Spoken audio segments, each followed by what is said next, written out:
மானஸ் பக்கங்கள். Hi friends, இது மாலிகாவின் கேளுங்க கதை கேளுங்க. மானஸ் எழுதிய மலரே மௌனமா, அத்தியாயம் 73. அக்கா என்றபடியே வீட்டிற்குள் ஓடி வந்தான் கணேஷ்.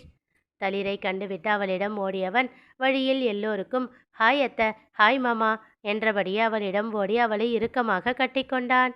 அவனை கண்டதில் நீண்ட நாட்களாக அந்த வீட்டினர் உதடுகள் மறந்திருந்த புன்னகையை கொஞ்சமாக உதிர்த்தன. ஹே கணேஷ், எப்படிடா இருக்க? எப்படி வந்த? யார் கூட்டிகிட்டு வந்தா?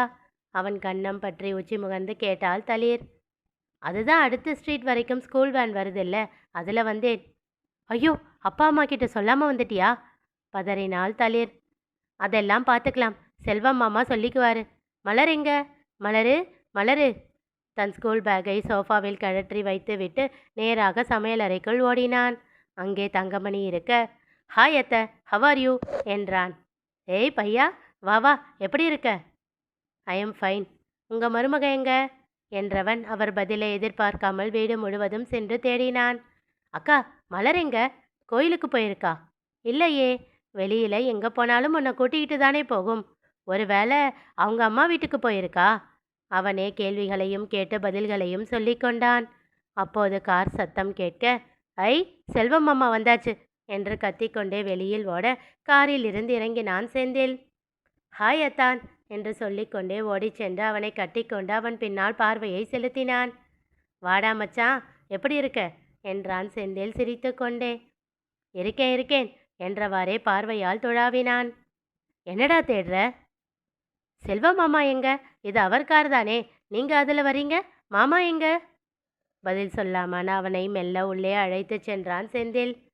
மாமா எங்க? அப்பா கிட்ட ஃபோன் பண்ணி சொல்லணும். நான் சொல்லிடுறேன். அவனை இழுத்து கொண்டு சென்று டைனிங் டேபிளில் அமர்ந்தான். பெரியம்மா, 2 காஃபி என்றான். எனக்கு டீ அத்தை. அப்போ ஓகே, எனக்கும் டீ என்று விட்டு, இரு உங்கள் அப்பா கிட்ட சொல்லிடலாம் என்று ஃபோனை கையில் எடுத்தான். வேணாம் வேணாம், மாமா தான் கரெக்டாக பேசுவார். உங்கள் ஃபோன் கொடுங்க, நான் மாமாவுக்கு ஃபோன் பண்ணி சொல்கிறேன். செந்திலின் கையில் இருந்த ஃபோனை வாங்கி செல்வத்திற்கு அழைக்கப் போக, செல்வம் மாமா இங்கே இல்லை என்றபடியே அவன் கையில் இருந்து ஃபோனை வாங்கி கொண்டான் செந்தில். எங்கே போயிருக்காரு? அவன் கேள்வியில் எல்லோரின் மனதிலும் வேதனை மிகுந்தது. இந்த சிறு பையன் கேட்கும் கேள்விக்கு என்ன பதில் சொல்வது என்று புரியாமல் பார்த்தார்கள். தேநீர் கொண்டு வந்து அவர்களின் முன் வைத்த தங்கமணி தவிப்போடு செந்திலின் முகம் பார்த்தார். கணேஷ், செல்வம் மாமாவும் மலரும் இந்த வீட்டில் இல்லை, வேற வீட்டுக்கு போயிட்டாங்க. பொறுமையான அவனுக்கு பதில் அளித்தான் செந்தில். இதற்கு ஏன் என்று கேட்டால் என்ன சொல்வது என்ற பயத்தோடு அமுதாவும் சண்முகமும் ஒருவரை ஒருவர் பார்த்து கொள்ள, தேநீரை அருந்தி கொண்டிருந்தவனோ திரும்பி செந்திலை ஒரு பார்வை பார்த்தான். பின் எல்லோரையும் ஒருமுறை பார்த்துவிட்டு எதுவும் பேசாமல் தேநீரை குடித்து முடித்தான். தன் வாயை கையால் துடைத்து கொண்டு, அத்தா, நீங்கள் ஃபோன் பண்ணி அப்பா கிட்ட பேசினா அப்பா என்ன சொல்வாருன்னு தெரியல, அதனால் நான் போயிட்டு இன்னொரு நாள் வரவா என்றான். சரி என்று தலையசைத்தான் செந்தில். நான் காசி அண்ணனை உன் வீட்டில் விட சொல்கிறேன். சரி அத்தான், அக்கா பாய் என்று விட்டு எல்லோரிடமும் விடை பெற்று கொண்டு தன் பையை எடுத்துக்கொண்டு சென்று காரில் அமர்ந்தான். அமைதியாக பயணித்தவன் சிறிது நேரத்திற்கு பிறகு, அண்ணா, உங்ககிட்ட செல்வம் மாமா நம்பர் இருக்கா? நான் அவர்கிட்ட பேசலாமா என்றான் காசியிடம். அவன் செல்வத்தை அழைத்து கணேஷிடம் நீட்டினான். சொல்லு காசி. மாமா, நான் கணேஷ் பேசுகிறேன். ஏய் பையா, எப்படிடா இருக்க? நல்லா இருக்கேன் மாமா, நீங்கள் எப்படி இருக்கீங்க? நான் நல்லா இருக்கேன்டா. அக்காவை பார்க்க வந்தேன், நீங்கள் வேற வீட்டில் இருக்கிறதா அத்தான் சொன்னார். மலர் உங்கள் கூடவா இருக்கு? ஆர்வமாக கேட்டான். பக்கத்தில் இருக்கா, நான் பேசவா? ஏக்கமாக கேட்டான். சிறிது நேரம் செல்வத்திடம் அமைதி. பிறகு, இல்லடா, தலை வலிக்குதுன்னு போய் படுத்தா, அப்படியே தூங்கிட்டா என்றான். ஓ. அதன் பிறகு சிறிது நேரம் இருவருமே எதுவும் பேசவில்லை. மாமா, உங்கள் வீடு எங்கே இருக்கு? நான் வரலாமா மெல்லிய குரலில் கேட்டான். இல்லடா, இது ரொம்ப தூரமாக இருக்கு, அப்பாவுக்கு தெரியாமல் இவ்வளோ தூரமெல்லாம் வரக்கூடாது. அவன் முகம் சின்னதாகி போனது. சரி மாமா, நான் வச்சிடுறேன் என்று விட்டு அழைப்பை துண்டித்து ஃபோனை காசியிடம் நீட்டி, தேங்க்ஸ் அண்ணா என்றான். அவன் முகம் பார்க்க காசிக்கே பாவமாக இருந்தது. அண்ணா, இங்கே நிறுத்திடுங்க, அடுத்த தெருதானே, நான் நடந்தே போய்க்கிறேன் என்று விட்டு இறங்கிக் கொண்டான். ஏன் மலரு, அந்த சின்ன பையன் என்ன பண்ணான்? அவன்கிட்ட பேசலாம் இல்ல? வேணாம் மாமா, இறுகிய முகத்தோடு பதிலளித்தாள். அதுதான் ஏன்? அவள் அமைதியாகவே வேலை செய்து கொண்டிருந்தாள். மலரு, இங்க பாருமா, உனக்கு அவனை பிடிக்கும் தானே? அப்புறம் என்ன?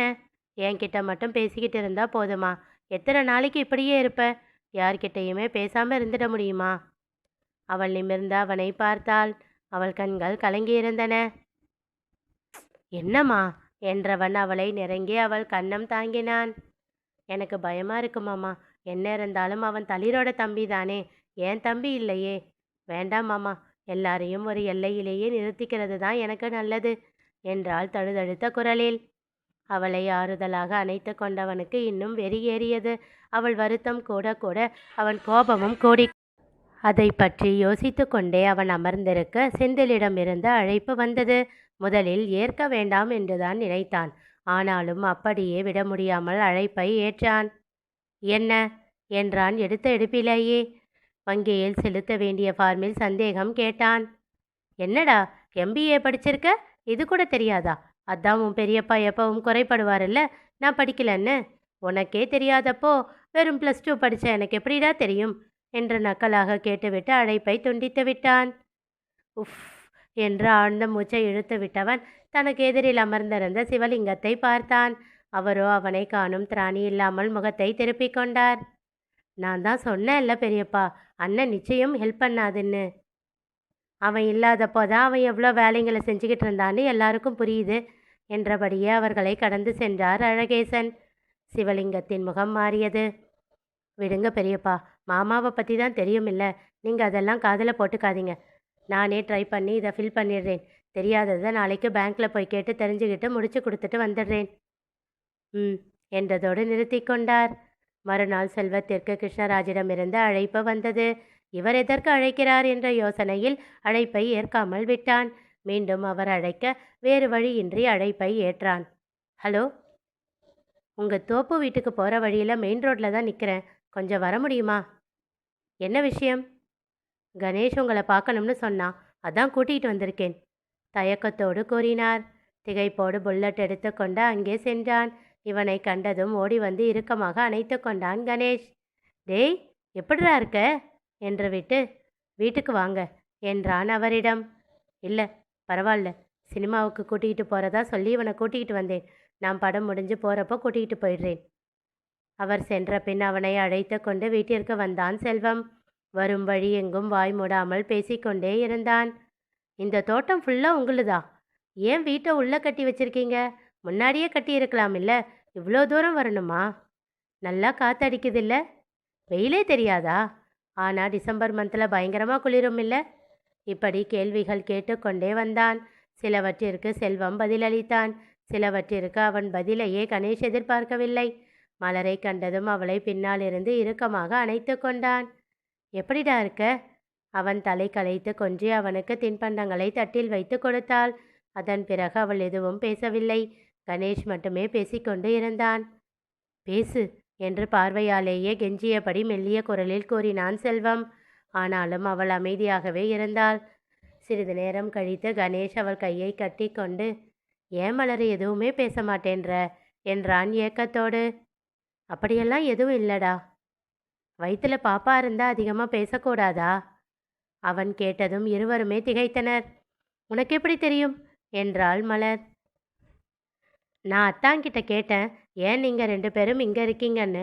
அப்போது அவர் தான் சொன்னார், உன் வயிற்றுல பாப்பா இருக்குன்றதுனால நீ ரெஸ்ட் எடுக்கணும்னு மாமா உன்னை இங்கே கூட்டிகிட்டு வந்துட்டாருன்னு. ஓ, அதனால தான் பேச மாட்டேன்றியா? சொல்லு மலரு. அவள் கையை பிடித்து ஆட்டினான். மலரு, அவனை கூட்டிகிட்டு போய் தோப்பெல்லாம் சுற்றி காட்டு என்றான் செல்வம். பெருமூச்சு ஒன்றை விடுத்தவள் அவனை அழைத்து கொண்டு சென்றாள். செல்வம் அவர்களோடு செல்லவில்லை. அப்போதுதான் அவன் கேட்கும் கேள்விகளுக்கு அவள் வாயை திறந்து கொஞ்சமாவது பேசுவாள் என்று நினைத்தான். அவன் நினைத்தது போல் பேசி பேசி மெல்ல அவளை இலகுவாக்கினான் கணேஷ். இருவரும் திரும்பி வரும்போது நன்றாக சிரித்து பேசியபடி வந்தார்கள். அதை கண்டு நிம்மதி கொண்டான் செல்வம். பிறகு மூவரும் ஒன்றாக அமர்ந்து சாப்பிட்டார்கள். அப்போது தன் தட்டில் இருந்த இனிப்பை எடுத்து மலரின் தட்டில் வைத்தான் கணேஷ். ஏண்டா, பாப்பாவுக்கு எக்ஸ்ட்ராவாக சாப்பிடு மலரு. ஏண்டா, அவ தான் பாப்பான்னு சொல்லிக்கிட்டு இருக்கானா, நீயுமா என்றான் செல்வம் சிரித்துக்கொண்டே. ஆமாம் மாமா, பாப்பா தான். அப்போதானே நான் கட்டிக்க முடியும் என்றானே பார்க்கலாம். செல்வம் மலர் இருவருமே திகைத்து டேய் என்றார்கள். ஏமாமா, உங்க பொண்ணை எனக்கு கட்டி கொடுக்க மாட்டீங்களா என்றான் பாவமாக முகத்தை வைத்து. உறக்க சிரித்தான் செல்வம். உன் வயசு என்ன? பாப்பா இன்னும் பறக்கவே இல்லை என்றான் விளையாட்டாக. எனக்கு 10 வயசு தான் ஆகுது. உங்களுக்கும் மலருக்கும் கூட 10 வருஷம் வித்தியாசமாமே. ஒரு தடவை பெரிய அத்தை ஒரு பாட்டிக்கிட்ட சொல்லிக்கிட்டு இருந்தப்போ நான் கேட்டேன். எங்க செல்வம் மலரை குழந்தைய மாதிரி பார்த்துக்குவான்னு சொன்னாங்க. நானும் பாப்பாவை பத்திரமா பார்த்துக்கிறேன் மாமா, நீங்க கவலையே படாதீங்க. வாய் வாய் என்றவன் வாயிலேயே செல்லமாக அடித்தான் செல்வம். அதெல்லாம் சரிதான். ஆனா என் பாப்பா எதுக்குடா? தளிர் தானே உன் அக்கா, அவகிட்ட கேளு, உனக்கு பொண்ணு பெத்து கொடுப்பா என்றாள் மலர். ஐய, தளிர் அக்கா பொண்ணு அவளை மாதிரியே அம்மாஞ்சியா இருக்கும். எனக்கு வேண்டாம். உன் பொண்ணு தான் உன்ன மாதிரியே இருக்கும். அதுதான் வேணும். கலங்கிய விழிகளோடு அவனை பார்த்தாள் மலர். என்ன மலர், டீல் ஓகேவா நாட் ஓகேவா? தன்னை சரிப்படுத்தி கொண்டு, பார்க்கலாண்டா, என் பொண்ணை ராஜகுமாரி மாதிரி வளர்ப்பேன், நீ அதுக்கு ஒத்தா இருக்கணுமே என்றாள் உதட்டை சுழித்து. அதெல்லாம் பார்த்துக்கலாம் மலரு. என்ன, கலெக்டர் ஆகணுமா டாக்டர் ஆகணுமா? என்ன ஆகணும்னு மட்டும் சொல்லு, ஆயிடலாம். ம், வேணாம் வேணாம், நீ சொல்லாத. நான் என் ஆளுக்கிட்டேயே அப்புறமா கேட்டுக்கிறேன். மாமா எப்படி ஆனால் பிடிக்கும்னு. அப்படியே ஆகிடுறேன். ஓகே தானே 2 பேருக்கும்? இருவரிடமும் மாறி மாறி விரல் நீட்டி அவன் கேட்க, நீண்ட நாட்கள் கழித்து இருவருமே மனம் விட்டு சந்தோஷமாக உறக்க சிரித்தார்கள். 2 நாளில் பள்ளி முடிந்து திரும்பிய தளிர் காணாமல் போயிருந்தாள். பைத்தியம் பிடித்தவன் போல அவளை தேடி அலைந்து கொண்டிருந்தான் செந்தில். கணேஷ் வந்து விட்டு சென்ற பிறகு கொஞ்சம் மனம் மாறியிருந்த மலரும் செல்வமும் கூட அவள் காணாமல் போனதை கேட்டு வெகுவாக பதறினார்கள். தளிர் எங்கே சென்றால் தெரிந்து கொள்ள தொடர்ந்து கேளுங்க, கதை கேளுங்க. மீண்டும் சந்திப்போம்.